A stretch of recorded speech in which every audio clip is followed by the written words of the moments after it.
Hello guys, my name is Anna and I'm a Ukrainian, and I have decided I will vlog daily from my country Ukraine since the start of this awful war with Russia. And in my daily videos I try to provide you with some facts that we Ukrainians consider important, and I'm always glad to answer your questions, to clarify some facts from our culture, history or language. And today I have decided to provide you with some updates on the situations that we Ukrainians follow very attentively, and some of them take place in Russia. And I have to tell you that we are glad that today Russia is in fire.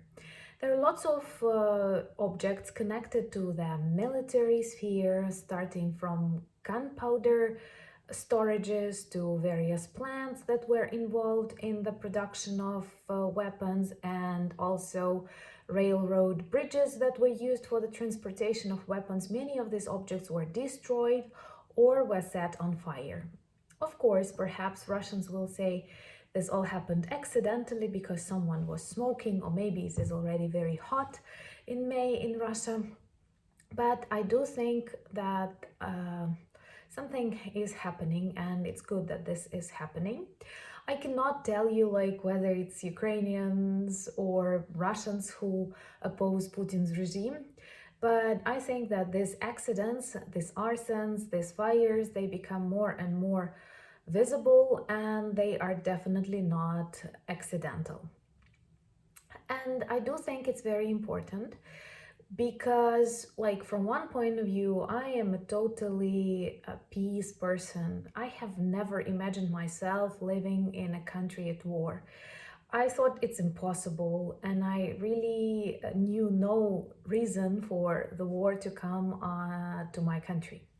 But having a neighbor like Russia for ages is a problem, and having Russia during its illness with Putin makes it even worse. And that is why I think that Russians do not understand normally what war is.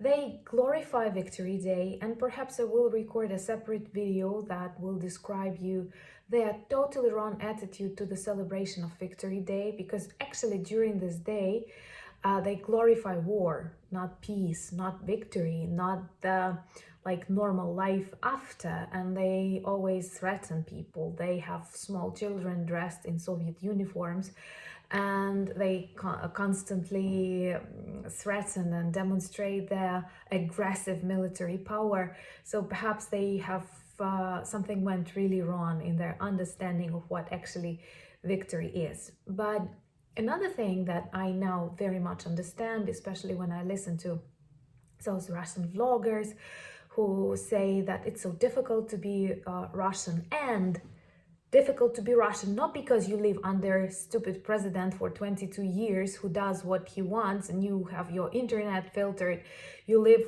in aggression to the rest of the world. But no, it's bad to be Russian because you cannot be monetized or because you cannot buy the clothes you want. So a very shallow understanding of the problem. But another thing they don't understand is what is it to live during the war. How is it to be with these air raids, with people killed, with the danger to go out, with the danger just to be Ukrainian? And now they see just the negative attitude, and the negative attitude is nothing in comparison to the deaths of thousands of Ukrainians just for being Ukrainians. Today, before I have started recording this video on Facebook, I have read a story about 14-year-old boy who died during the very recent missile attack on Odessa. And his mother told the story how it all happened. He was a very decent boy who always followed the rules of the air raids alarms, and they hid in the cellar. But his neighbors did not could not hear the alarms properly. They were elderly people, and he ran to their house to tell them it's time to hide. And while he was running to inform them, he was hit. And this is something that does not happen in Russia, and they cannot feel the pain. And the problem with all victorious Russian wars that they conducted in Georgia, in Chechnya, in Pridnestrovia, Moldova, is that Russian population who blesses these wars, who supports these wars, never actually feel. Um, okay, soldiers, mothers, they are very passive. And when we think about just average people who don't have soldiers or any military in their families, they don't feel war at all.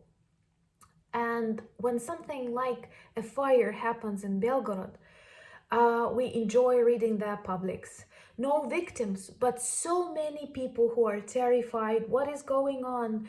And they are zombied by this propaganda that the Ukrainian armed forces are totally demilitarized, that we don't have any planes, helicopters, and so on. And they are totally surprised. And they start saying, maybe they are lying to us. And only when something happens on their territory, they are able to understand that war is real. I don't wish any nation on this planet to experience what is war.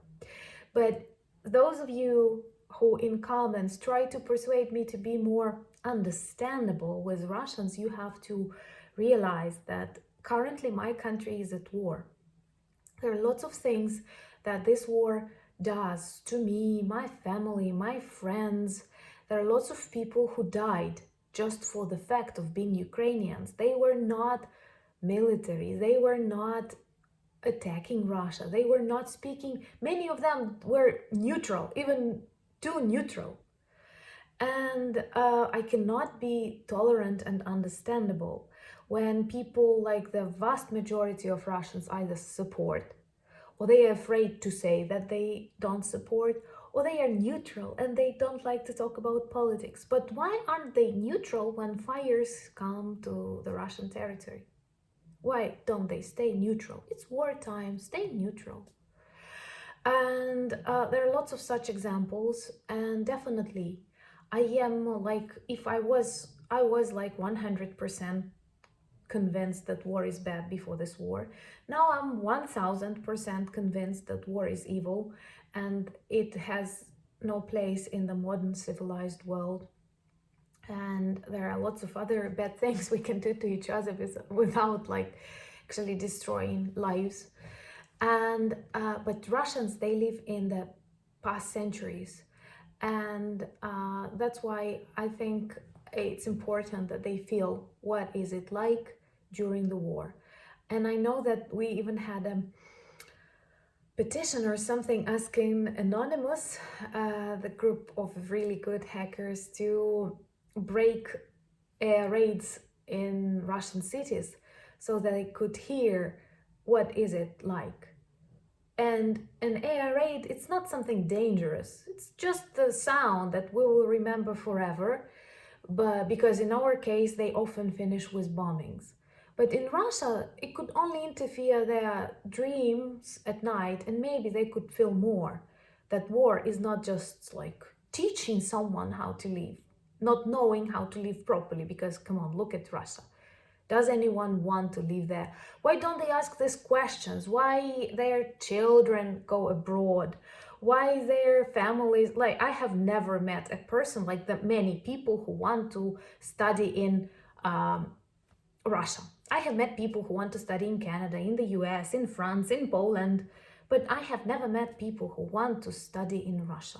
Only some exotic languages, maybe, I don't know, a trip to study very complicated Russian soul, but not to live there. Like, I don't see huge waves of immigration in the direction of Siberia. So if you don't live the way others want, if you're not an example, so maybe stop teaching with guns. And I do think it's very important for them to feel, so I'm always glad to hear the news that something is happening in Russia. And also I have noticed they have some quarrels between the government representatives, governors in Yekaterinburg, which is Siberia. And I have mentioned in one of my vlogs that Siberia is very independent region, and very often when they are asked what their nationality is, they say, we are Siberians, not Russians. And I think what a beautiful land that could be, Siberia. Lots of natural resources, and many investments can come if it's no more the part of Putin's regime, or maybe even a separate country in the Urals. And I don't think that all Siberians are totally against my idea. And there are lots of things to do in Russia. And of course, they talk a lot about Putin and his illnesses. I don't think that it can all be solved with Putin dead or alive. Of course, I want him dead, but it won't solve all the problems, because the propaganda machine, because the population that is not only poisoned by propaganda, but I do think there is something different between us and them, because throughout history, when we have some disagreements with our governments, we change them. And in Russia, when they have disagreements with their governments, they enjoy that. They like suffering, they drink sufferings. And maybe this is a built-in, I don't know, mechanism that pushes Russians to suffer, and they like sharing this suffering. So that's actually what they do now in Ukraine. Anyway, I do hope that with the support of the world, more and more Russians will realize that something totally wrong is going on, and to make it more understandable, those different things like fires on military objects or broken bridges will appear. And thank you very much for your comments. Thank you for your questions. They always inspire my future videos. And of course, thank you very much for your subscriptions. And Slava Ukraini!